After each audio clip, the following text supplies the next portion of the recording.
the MLS is so unique because we're not entirely like the other American sports, and we're also not entirely like the rest of the world soccer leagues.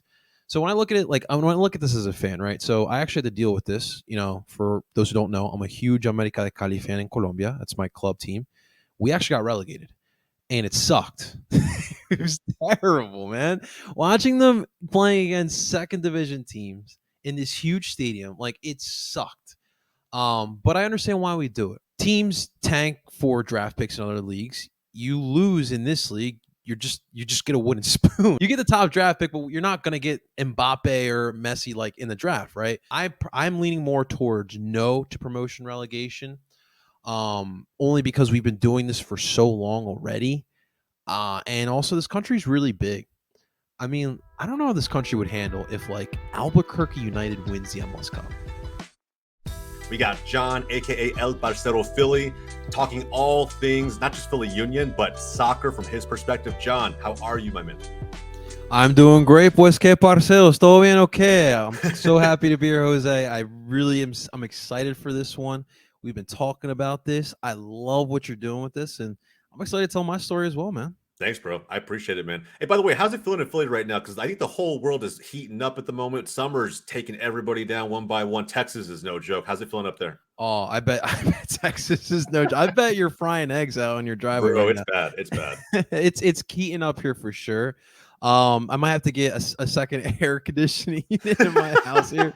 It is getting that hot, but Yeah. Jose, I don't know if it's the Colombian blood in me. I actually love the heat. I would rather deal with the heat than like some of these northeast winters. Oh God, yeah, that's true. But dude, it's getting crazy everywhere, man. Yeah, seriously, bro. I mean, I don't know if it's climate change or I'm just getting old, and I'm like, dude, I can't deal with this anymore, bro. I'm gonna go with both. I'm gonna go yeah, with both. probably both, probably both. But when it's 102 and then that's not even the humidity built into it, bro, I don't even know what to do anymore. I got to stay inside, which is so weird for me as a footy fan. But so I'm actually. It's funny you mentioned it. I'm excited. I might be able to see Jose because my fiance just booked Austin flights today for September. So I'm wondering how warm it'll be in the fall, but we'll September's see. not. We're getting out of it slowly at that Okay. point. Like if you're coming in late August, if you guys are coming in late August, I'm like, brother, good luck. I probably would still see you, but it'd be like, bro, it's hot. Like we're probably not bar hopping. We're gonna find a place to stay that's nice, cool, air conditioned because it's hot. Austin's no joke. Austin, I in Dallas, and guys, for anybody who's in Texas knows what I'm talking about. Austin and Houston are no joke at this time of the year. But nonetheless, bro, let's talk all things, John, all things El Parcero Philly. You know, dude, you've been doing this not just for the union and for soccer content, but you've been doing this for all Philly sports. I mean, the city of brotherly love. Last year was a crazy year for you guys in your sports town. I feel like every single team was in a championship of some sort, bro. I mean, we'll talk all about that and so much more today. But before we get into any of that, I think the audience already knows what question I'm going to ask. I ask to every guest. Who are you today? I'm Vibras. I'm vibes today, man. It's funny because you mentioned Philadelphia, you mentioned Philly sports, and the Philly sports fan typically is a crazy, disgruntled, miserable, negative fan, and we're not all like that. And on a Friday night or Friday afternoon, we're recording here. I'm feeling the weekend vibes as well, and it's always important, especially like I always say, like life of a Philly sports fan. It's not easy. If you like the easy route, don't be a Philly sports fan. That's not for you. But you always got to find a way to keep yourself even keeled. Like, losing the game 7 to the Boston Celtics sucked, but I'm not going to allow that to ruin my next couple months. You dwindle on it on that night, and then we move forward.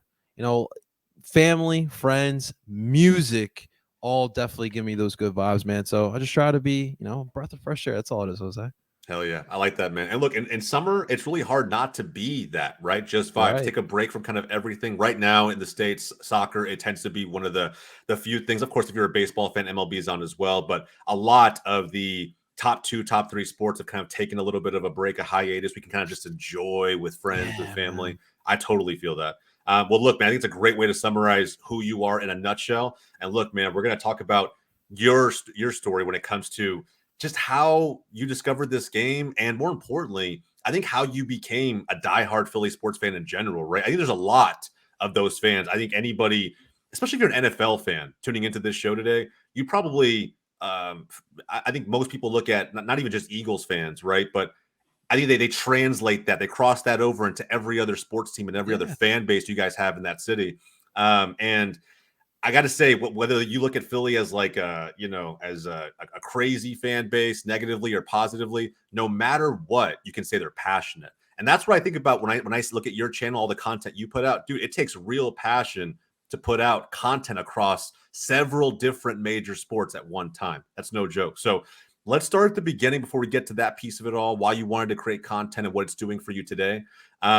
Where did the Philly sports love come from? You mentioned, you got Colombian blood. Like, I don't know, did your parents migrate over to Philly? Like, just walk us through the early days. Yeah, just so for some context, both my parents, I'm a first generation American. Both my parents migrated to this country.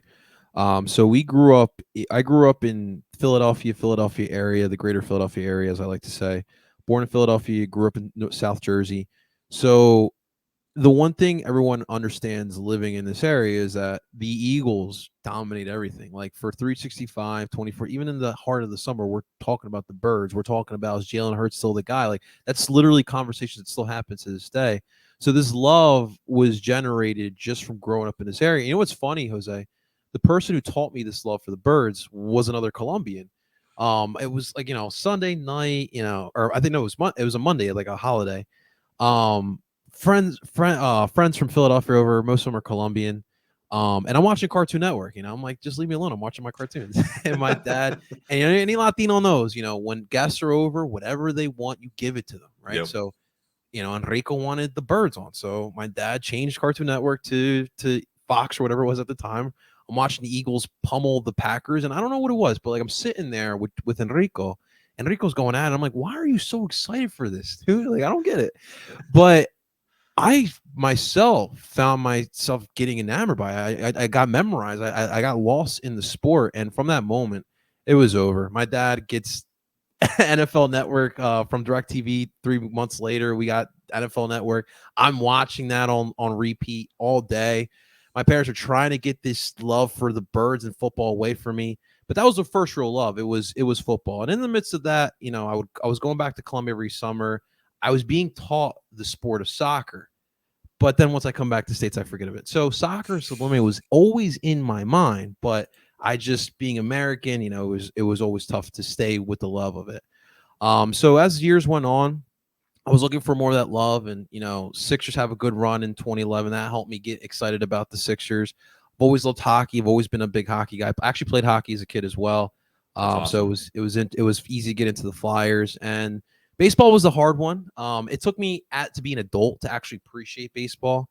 So that one came a little bit longer, but it always started with the Eagles, man. Even like the love for soccer, just that culture, the team, like it really kind of reciprocated into everything else when it comes to sports, man. Yeah, absolutely, bro. And I think that's probably the case. I would say for I don't want to call them casuals. I think casuals it almost has this negative stigma attached to it from a sports perspective. But Right. when I say casual, I'm thinking broadly speaking, those who just appreciate all sports, right? And I'm one of those folks. I don't just watch MLS because I'm an American soccer fan. Well, first off, I watch global footy, but past that, I live in the Dallas area. I grew up here. I'm a Dallas Cowboys fan. Sorry, Johnny, it is what it is, bro. Like we're rivals. It is what it is. But like past that, right? I'll go to Mavs games. I just kind of discovered the beauty of hockey. I would say a few years ago, and of course, living in a Dude, market where the Stanley stars Cup, are. man. Yeah, bro, it was. It's crazy. So and really, like you mentioned about baseball. For me, that was kind of the case with hockey. I actually had to become an adult and go to the games and Mhm. see the atmosphere and be there with actual fans and realize how immensely passionate that community is, but past It's that, just different, how right? how insane hockey is, man. It's a wild sport. I almost wish I would have had the opportunity to play when I was younger. But I think with all of this, right, you still find a way to immerse yourself enough into each of these sports respectively that you feel confident enough covering them in great detail, Yeah. man. Like, so you kind of fast forward a little bit, right? You're introduced to the game. I'm sure you start going down rabbit holes, right? You Mhm. learn more about the Eagles, you learn more about other sports, and then of course you're still visiting the motherland every so often. You're still absorbing that football culture. Um, so at what point do you start scaling this into, all right, man, I have opinions on these teams.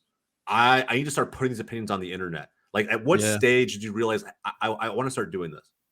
So like the Sixers, the Flyers, and the Phillies were never in the plan. So we're going back to like 2015. I'm living in North Jersey at the time for work, and I decide like I'm at a cross point like where everyone else in life is like, what do I do with my life? Like, what do I want to do? Hmm. What am I passionate about? What do I love? What do I want to wake up and do every day? Dude, sports always, ever since I was a kid, has put a smile on my face. It's the one thing I always feel comfortable with. Every bar talk, even like at 18, I'm talking to grown men. Like I feel comfortable in that type of atmosphere. So I'm watching what people are doing on YouTube, and I'm realizing people are talking about sports on YouTube, and all I need is my freaking cell phone, and I can do this too. Yep. And so I started talking Eagles, right? 2015, put some clips up there. Some of the stuff actually does stick. Some people did like it. But I wasn't getting that traction, and with work, I kind of just gave up on it. And for 2 years, I just like any other early 20-year-old, I was just being young, dumb, and reckless. I was getting into trouble, partying all the time, and so one day I literally hit rock bottom. I'm homeless. I feel like I have no future ahead of me.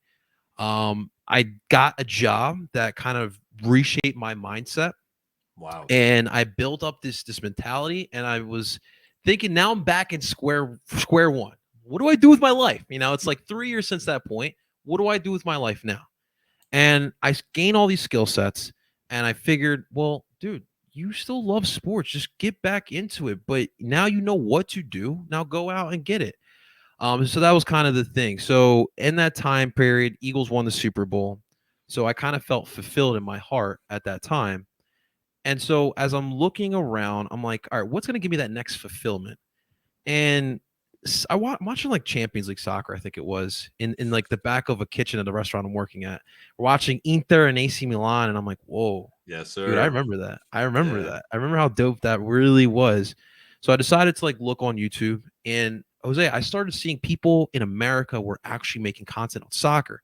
Copa 90 at that point was huge. Hmm. It's not the same anymore, but I was like, wait.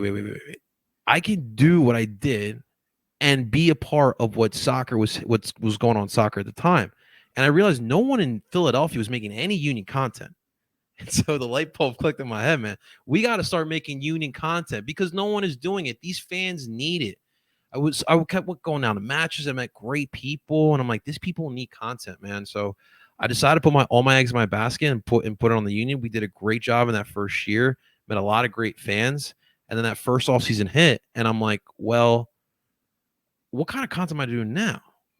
And I could guess I could do like weekly, like who should the union sign, but like at the time, there wasn't a lot of information on that. Yeah. And I decided at that point, I understand how the city works. It's always Eagles, Eagles, Eagles, Eagles until someone is winning, like the Sixers were recently. And so that's how it works. So if I can be what we call 5 for 5 Philly sports fan, why can't these people do it either? So I kind of made it my mission since like 2020 to just do 5 for 5 Philly sports content, make it normal being a 5 for 5, making a lifestyle, right? And I just been putting in content day after day.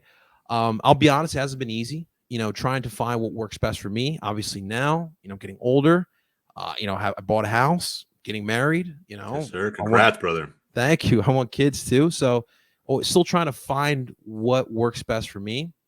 We got some fun stuff coming in the works, but at the end of the day, Jose, if I can keep an eye out for all 5 of these teams, you can support that fifth team. And that's always been like the whole rebuttal is we won't have enough time for the union. Well, dude, if I can watch all these games, you can put a little bit of effort into the Philadelphia Union as well. And so for me, doing the 5 for 5 content stems from the love of the union, and I want them to be integrated. And they're getting more involved in the city, man. You see people talking about it more.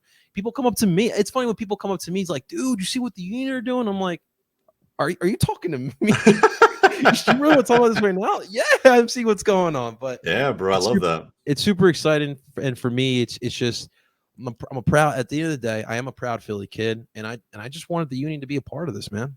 Yeah, seriously, bro. And look, in a town where I think, they're almost like legacy sports, right? Think about like how deep the Eagles fan base runs, decades and decades of just Oh my god. immense passion. And like, being a new franchise in a town like that can be intimidating, right? If you imagine trying to be the new kid on the block, you're trying to rep union gear, you're really trying to build up a ton of stock into the fan base and meet new people. it can be easy for, I think, other fans from some of those other teams to brush you aside and be like, you know what, man, this is an Eagles town. I don't know what you're doing, but we cheer on American football here.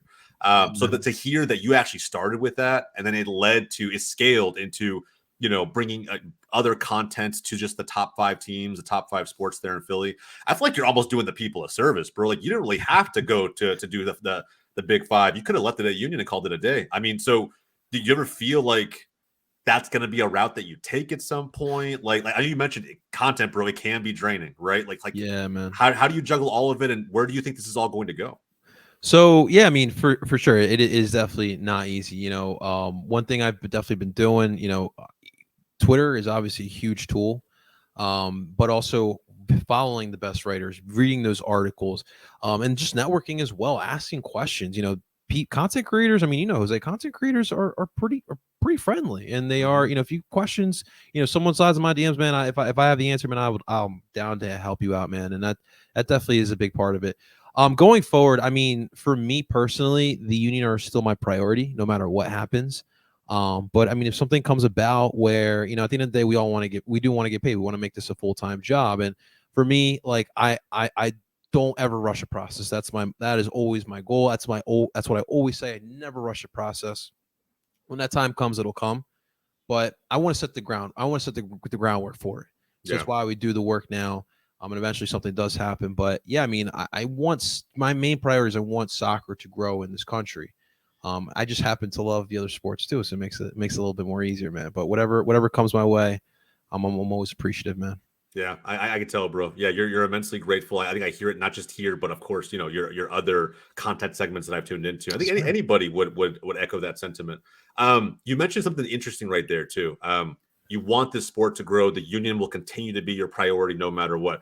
I love that, but I also think that that's considering how early we are in this country with the sport. That's a noble mission to embark upon when you really think about it, right? Yeah, man. I know here at GOLZtv, that is our mission. We always say making soccer cool in America would be the number one priority for us. Same. And so when you think about your coverage, I think when I think about your independent coverage of the Union, it sort of bleeds into this broader wave of, I think what they're calling it is new media, right? Independent content creation that brings a layer of authenticity that legacy media maybe has been missing for quite some time, because we're actually fans, right? We don't toe the line. We're ready to jump right in and have our own opinions, heated debates, strong takes, whatever it really takes to grow the sport the way we want to see it grow, make it culturally relevant. Do you, I don't know. I don't know if you have any take on this, but do you think we're on currently the right path to make soccer a top 3, maybe even one day rival the NFL or the NBA for a top 2 sport? I mean, I know it's a long ways off, but do you feel like right now we're on that right path? I think we definitely are. What's really we need to happen is continue going on with the path that we're on at. I mean, look what happened. Look at the shirt you're wearing. Look what just happened with Messi. Yep. I mean, dude, everyone's talking about the MLS. Even in Europe, like they still think we got promotion relegation. Like we're gaining that buzz around the world. And what everyone needs to remember too is that our league is a baby. Like it's technically a baby compared to the other leagues around the world, even the leagues here in our country with the NFL, NBA, and such. But the global drive that the sport brings, they always say like one thing that really helps basketball is like you feel more personal, I guess, personal with it because you can see their face, like you can see their body and everything. So that definitely helps them as well. But we just got to continue on the pace that we're at. America's won a good product, right? And if you put a good product, they will come out and watch. And we're very passionate. We're very loyal as well. So I think they just need to continue going on where we're at. But when it comes to, I want to talk about your point you mentioned, like the legacy media and like the new age content creators that we're seeing here. I think what's big is that as content creators, independent content creators, we can put our own touch, our own feel on things. Like Kevin Cho's the best example, right? Can Kevin Cho do what he does on ESPN? No, you can't do that. But you can go to Kevin Cho's YouTube channel and enjoy the time and hang out with him.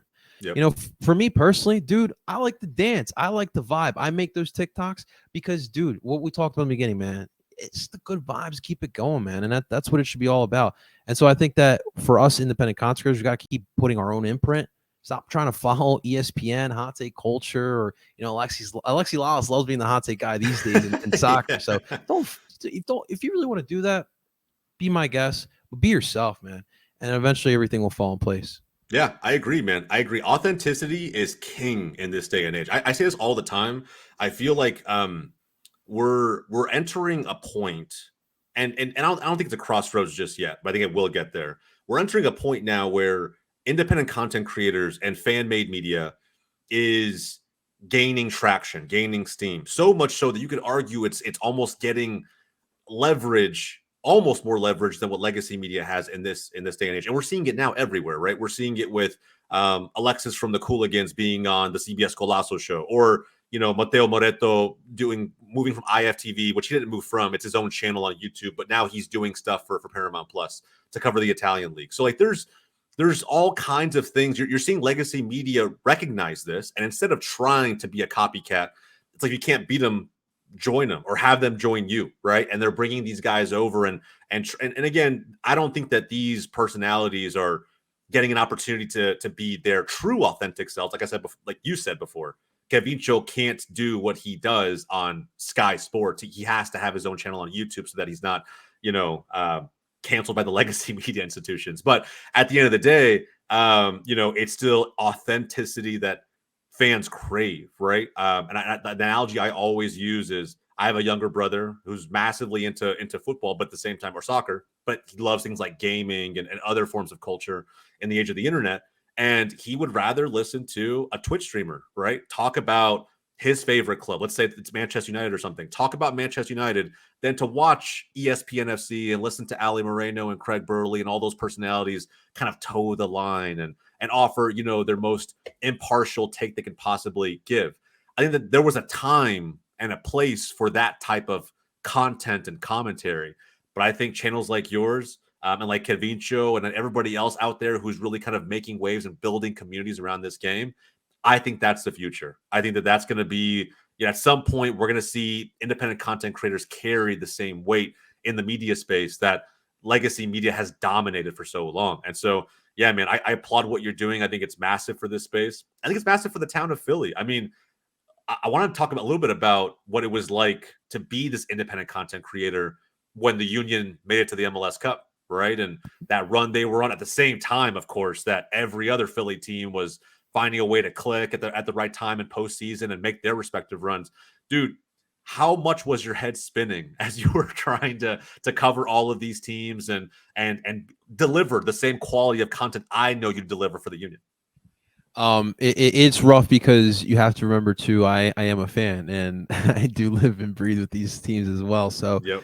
The MLS Cup day, that loss was rough, but I felt more pride than being angry or upset, because of just where we came from. We went toe to toe, one of the best MLS matches of all time. Yep. But then what sucked, Jose, is right after is the Phillies get eliminated in the World Series. And so that drew it over the top there. But it's fun, man. It really is. When winning is happening in the city, man, I think, I hate to bring it up, but we had a rough year with just violence in Philadelphia. And I think over that week span, we had no cases whatsoever. And just from the Eagles doing well, they were in the regular season at the time, they were doing really well. Phillies were in the World Series. And so this place was happy. People were actually watching the Union. Dude, we had I don't know if you've been to Philadelphia, but Market Street and Broad is the biggest intersection in the city. And all throughout both those streets, you had banners of the Union's playoff, Union playoff. I'm like, wow, man, dude, this would have never happened 10 years ago. For real. 100%. But for me, it's more the realization that what the MLS Cup did for that team, people don't realize. People look at a loss. What I see, man, dude, we grew. People respect us not only in this league, but in the world, and also more importantly, in our own city. People know who the Union are now. People, we're my fiance's coworker, big 4-for-4 Philly sports fan. We're inviting her to the Tijuana match for Leagues Cup. She's like, wow, that sounds like fun. And I've never been to a soccer match. Dude, people like that would have never contemplated soccer. But that's what that did last year. And so, you always got to look at the bigger picture, Jose. And, it is a loss, but in the end, we got more wins out of it. Yeah, you did. Yeah, long-term wins, right? Wins that are scalable past that initial potential championship. And when I think about that, you mentioned, right, you're seeing banners fly across for the Union in town, which, like you said, probably wouldn't have happened 5-10 years ago. I think of even events coming to town, like Premier League Fan Fest, that probably wouldn't have happened, Oh, yeah. 5-10 years ago. I mean, bro, like when you think about some of that, right? You think about the biggest league in the world coming down to Philly and entertaining, bro. I saw the scenes. Philly soccer fans are wild. They're wild, bro. And they're hilarious. They're actually hilarious, bro. I loved it. I mean, when you think about some of that stuff, and we could keep going down this road, right?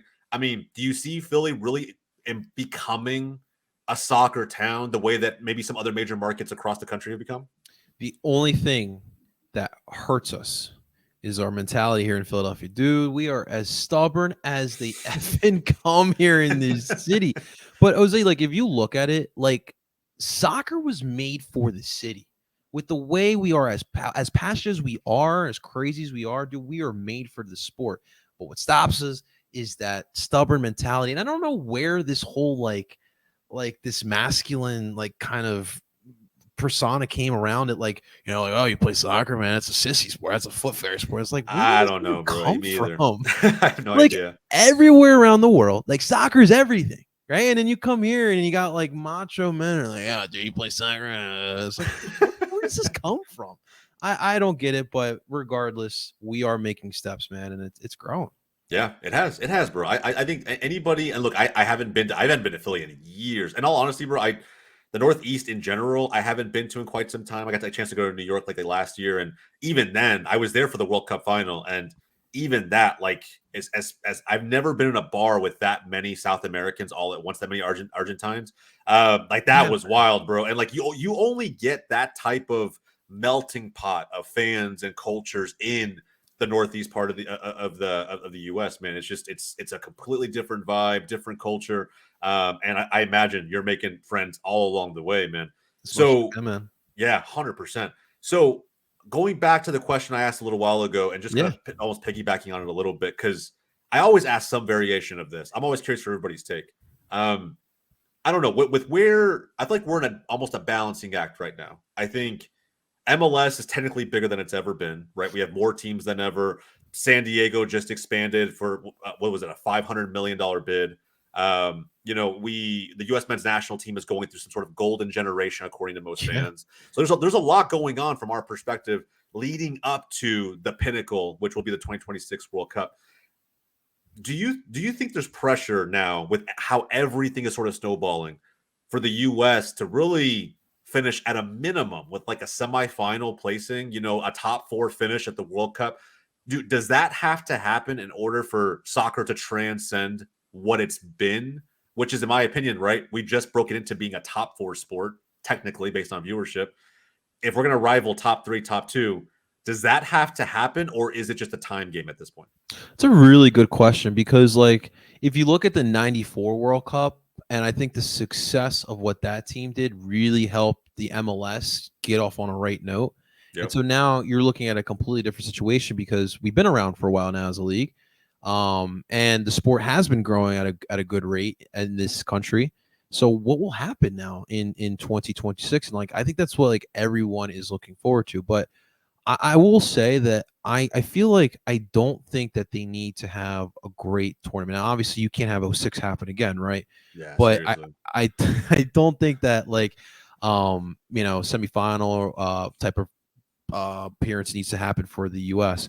I think just people engulfing in that culture. Imagine just like Americans who don't really watch soccer and they start partying with Cameroonians. Like, dude, like they'll feel it. They'll feel Yeah. that love, man. And I think that those type of experiences is what's going to help. Making those I do believe, like, I've never been to a World Cup, but I do believe they do, like, events like outside stadiums, different tents and vendors and different stuff like that, different stuff to just bring the culture to the American fan, so that way they can get a feel of it. But I personally don't think that it is the success of our sport lies on the success of the U.S. men's national team in 2026. I'm excited for that World Cup, Jose. I'm Yeah, so excited for it. seriously, bro. Seriously, bro. I think it's I don't know. I do believe that we're probably on the right path regardless, like you just Yeah. mentioned. I do think though that for certain fans, and this is probably more for the diehard fans. This is probably more for the fans who've been supporting soccer in this country for the last few years at a minimum, and they're riding this wave heading into that tournament. I think that they'll be expecting more from the U.S. than what we've seen in recent years, including the 2022 World Cup where we crashed out in the round of 16. I think that because it's on home soil, there'll just be an expectation to deliver, Yeah. and I think it's not necessarily a bad thing to have that kind of pressure, but I am always curious from other fans' perspectives whether or not that feels like it's necessary. And real quick, Jose, because just seeing your flags in the corner there reminded me as well. We need to Yeah. remember too, it's not just about the U.S. national team. Like Hmm. it's just about soccer in general. Because how many the Mexicans around this country. I speak because for in this area, when Club America comes, the Club America fans from this area are coming to Chester, Pennsylvania, Yep. but they're not coming for a regular season match.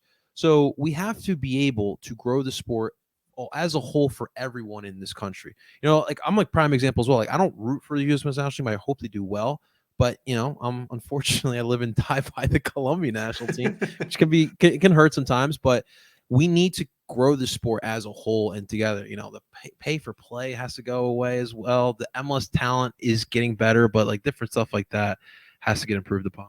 Yeah, and not even just those things that you mentioned. I mean, pay to play. I don't even know.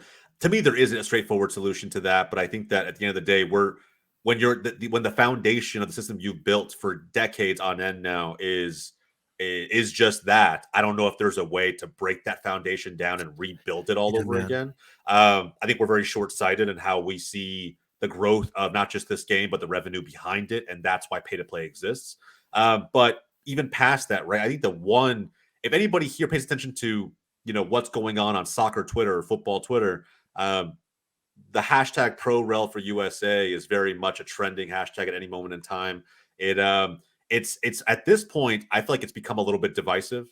I think you have kind of MLS fans versus quote unquote, like most of them are coined as Euro snobs at this point, right? Those who really want to see the infrastructure that the beautiful game has been built upon elsewhere globally brought to the States so that we can grow this game in a way that really just hasn't been seen before here.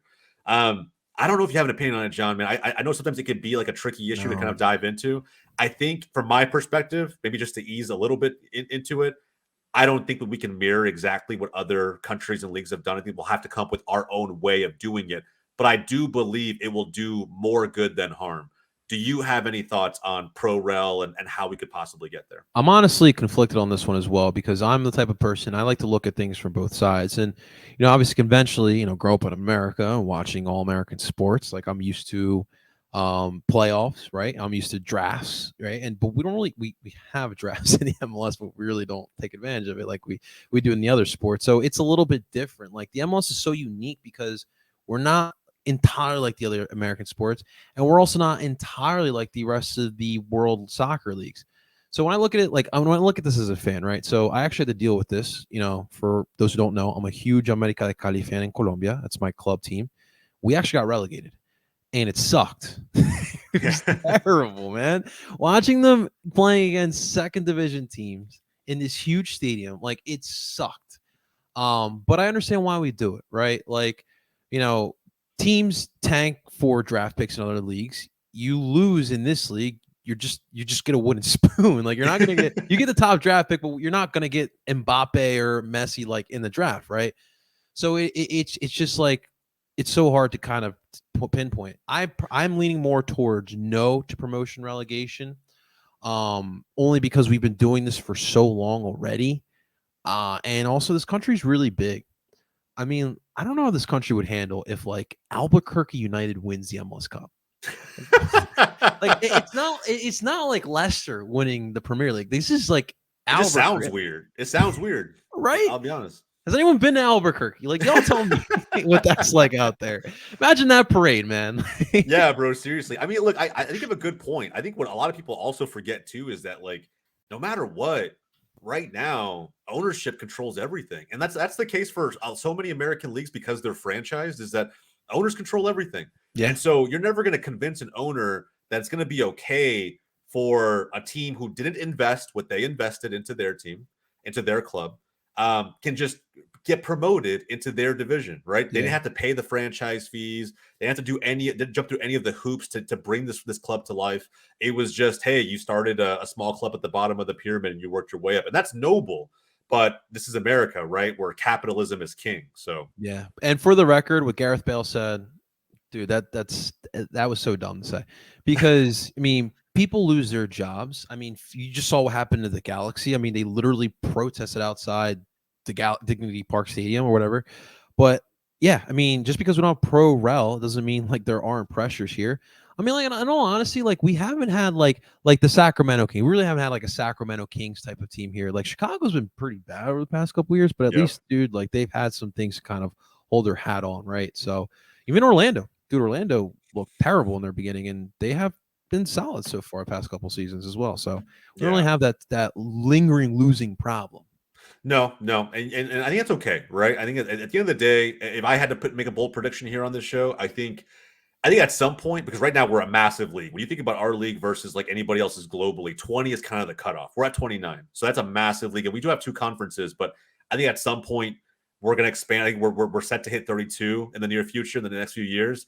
I think once we hit 40, I think that's the best case scenario for us to entertain some version of promotion relegation, a pro rel formula that is housed internally within Major League Soccer only, an MLS 1 and MLS 2, right? And so still going the traditional MLS route of excluding leagues like USL or like NISA, and still doing their own thing, but kind of giving the fans what they want, and at the same time incentivizing some of those owners out there who are just a little more hands off, right? I think, to owners like maybe for the Rapids, for example, where I feel like they're losing fans season over season at this point because there really just isn't too much investment into the club. So there will be course corrections along the way, and I could be dead wrong, right? We could always be in this model and have 50 teams in the league. Who knows? I have no idea, but I think that there is some kind of middle ground to be had here, provided that every stakeholder is accounted for. That does mean the owners. Like I understand what fans want, right? Like, oh, it's so easy. Just put it all together. It's going to be fine. Everybody else is doing it. It's not that simple with how much money's already been invested. Like you got to find a way to make it a win-win. That is absolutely true, man. Yeah. Yeah, I mean, crazy concept holding owners accountable. Yeah, bro. Yeah, man. Well, look, man, I know we're kind of running into the final few minutes here. I do want to pick your brain on Yeah, one topic because I think you got to have so much advice to share on this front. I think yeah, because we have you here, we're talking about your journey. You must have learned a ton along the way, being a content creator, covering as many sports as you do, as many teams as you do. Look, man, I got to believe right now, especially since the pandemic, fast forwarding into where we are today in 2023, yeah, there have to be more than a few fans out there who want to take the path that you and I took, right? mhm, Go out there, hit record, not be scared to put their opinions on the internet, but that can be a daunting task, right? yeah, It can feel like what's the point? No one's going to watch. I'm not camera trained. I don't have the right equipment. Like there's all these obstacles that I'm just putting in front of myself mentally. No one else is doing it. I'm just putting in front of myself mentally. What would you tell to that person, the aspiring content creator? Is there a piece of advice you would give that person yeah. to maybe help give them the leg up they need to start pursuing this dream of independent content creation? Yeah, man, that's a great question. I always say, like, find your why. Like, why do you do things? Why do we wake up every day in the morning? Why do we go to work? Why do you do this? So for me, my why is I want to make an imprint, man. I view life in huge, like in a huge kaleidoscope essentially, and I want to have my imprint in the city with its sports because that's what I love. And so, yeah, there are times where it's hard. You know, there's times where people view your content. There's times where you have technical difficulties, all different types of things. Life is a big thing too. So that why has to keep pushing you. Something has to keep pushing you because, I mean, let's be real with one another. Like we could say, like, like, oh, my motivational put. Yeah, well, dude, it'll push you to a certain extent. But dude, there's times like it's times for me where it's like, dude, I don't want to do this, man. But you gotta find your why, man, and don't be scared. Like you only live one life, man. One life. You don't know how long it'll be. How do you want that life to go out? Like, do you want to do the status quo? That's fine. Like if you want to do status quo, that is completely fine. But if you want fulfillment, like, dude, this fulfillment is great. Sacrifice and put in that work, man. and just have fun. Do something you love too, man. Go Yeah. out there and have fun with it. It doesn't feel like work. So that's pretty much what I would say, man. Just find your why, man, because it'll make things a little bit easier for you, man. For sure. And I will say to layer on top of that, just realistic expectations, man. I Yeah, can't tell you how cringe my first videos were. Like they were just I honestly had no idea what I was doing. I knew what I was talking about, but sometimes the words came out the wrong way. I can't even go back and watch some of that now. I mean, like to be honest, like it's cringe to really kind of look at. But I feel I- that. yeah, but now understanding that piece of it, right? If you go in understanding that, hey, you know what? Probably not going to get too much viewership. It's probably going to feel a little bit awkward, but that's okay. I think, like you said, you understand why you're doing it. It kind of negates any negative feeling you could have for yourself before putting your opinions out there. So, yeah, man, I imagine there's some of those folks in our audience, and I think that piece of advice should strongly resonate with them, man. I Absolutely, appreciate man. it. But John, before we go, any prediction? We're midway through the MLS season, bro. Any prediction for how the Union's going to wrap this up? Can they, I don't know, find a way to catch some steam? They're already doing that now, but to keep it Yeah, man. going as we get closer to the playoffs? Yeah, coming off of a tough loss against Atlanta, man, no one really anticipated that one to happen. But those type of losses happen in this league, especially on the road. Yep. But going forward, I mean, we're in July. Summer months is really when this team gets hot. Anyone who watched Union last year, you saw some of those 6-0 performances, 7-0 performances. So I don't know what it is about the warmth, especially at Subaru Park. These guys feel it, and so I predict that to continue happening. And obviously with this team, man, it's MLS Cup or bust. But the Eastern Conference is no joke. Cincinnati's real. New Dude. England is real. Powerhouses. Yeah, Nashville is real as well as they're back here in the East. So it's really all about the playoffs. So I mean, I hate to say this, but man, we're just kind of waiting here for the playoffs. Whatever happens with the seeding happens. Cincinnati, I mean, they're kind of running away with it right now. But Seriously, bro. nah, but it does feel like MLS Cup or bust here for the Union. So we'll see if they can get back there, man. That's the hope. That's probably the case for all of the East, to be honest, man. Like you mentioned before, the East has a ton of powerhouses. The West is still trying to figure it out. I know that better than most, being an FC Dallas fan myself. So, yeah, man. I mean, I think there's a crazy rest of the season ahead of us. MLS All-Star breaks on the horizon. It's going to be a lot of fun with Arsenal Yeah, coming into.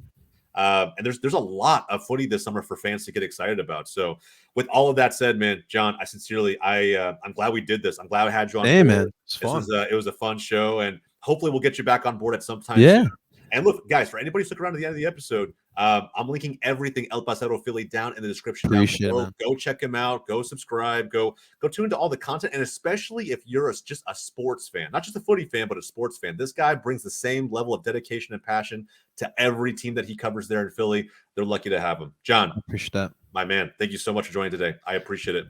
All Thank right, you. guys. This is Box to Box. My name is Jose. That's El Parcero Philly. We'll catch you guys next time.